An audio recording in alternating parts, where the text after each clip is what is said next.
ECO.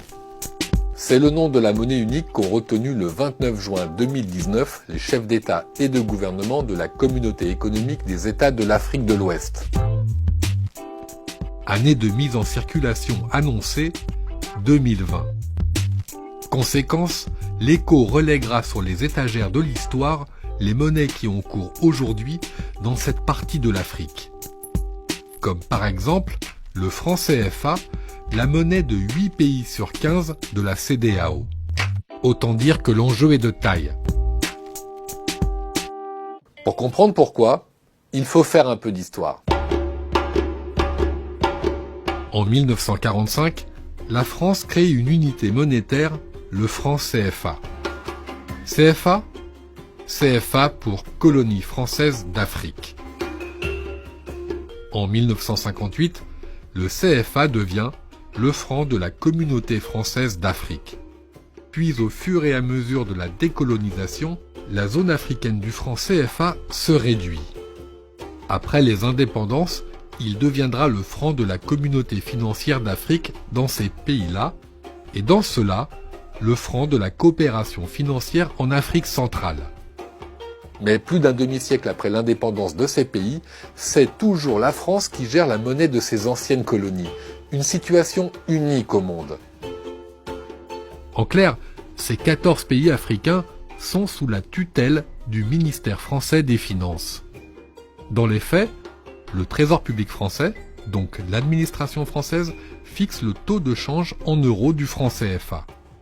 Et cette parité franc-euro oblige les banques centrales des pays africains de ces deux zones monétaires à déposer 50% de leurs réserves de change à la Banque de France. Petite anecdote au passage, billets et pièces CFA, le tout est imprimé et façonné en France. Le principal avantage de ce lien avec la France et donc avec l'euro, c'est la stabilité économique et monétaire dans cette zone. Échanges commerciaux facilités entre ces pays, dette publique limitée, l'inflation de ces pays est plutôt maîtrisée alors que certains voisins comme le Libéria ou le Nigeria sont aux prises avec une inflation capricieuse. Mais ce lien avec l'euro présente aussi des inconvénients importants. Par exemple, la dépendance monétaire.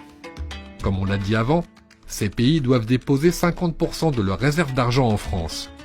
Pour les critiques de ce système, ces dépôts privent les pays concernés de liquidité, c'est-à-dire de monnaie immédiatement disponible pour investir notamment. En plus, ils n'ont pas le droit de créer de la monnaie supplémentaire, en cas de prévision de croissance par exemple, d'où un manque de crédit, notamment pour les entreprises. Donc, un développement potentiellement ralenti de ces pays. On a un rationnement du crédit. Donc c'est clair, les banques africaines en zone franc ne prêtent ni aux ménages ni aux entreprises. Elles prêtent très peu et quand elles prêtent, les taux d'intérêt sont très élevés. Et comme on l'a dit avant, le Trésor public français fixe le taux de change en euros du franc CFA. Autrement dit, ces États n'ont pas la main sur le cours de leur monnaie. Ce qui fait que quand l'euro est fort, le franc CFA est fort aussi. Et ça, c'est un problème pour exporter vers des pays où la monnaie est faible.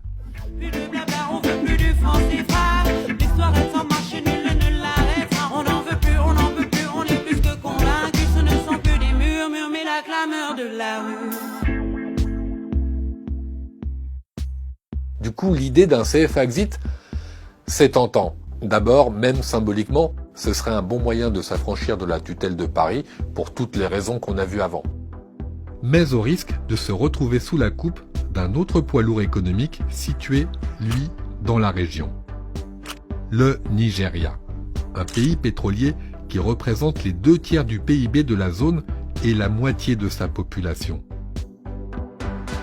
N'empêche, pour ses partisans, le passage à l'éco comme monnaie unique boosterait le commerce à l'intérieur de la CEDEAO. La marge de progression est immense, puisqu'actuellement, les pays de la CEDEAO exportent à peine 10% de leur production entre eux.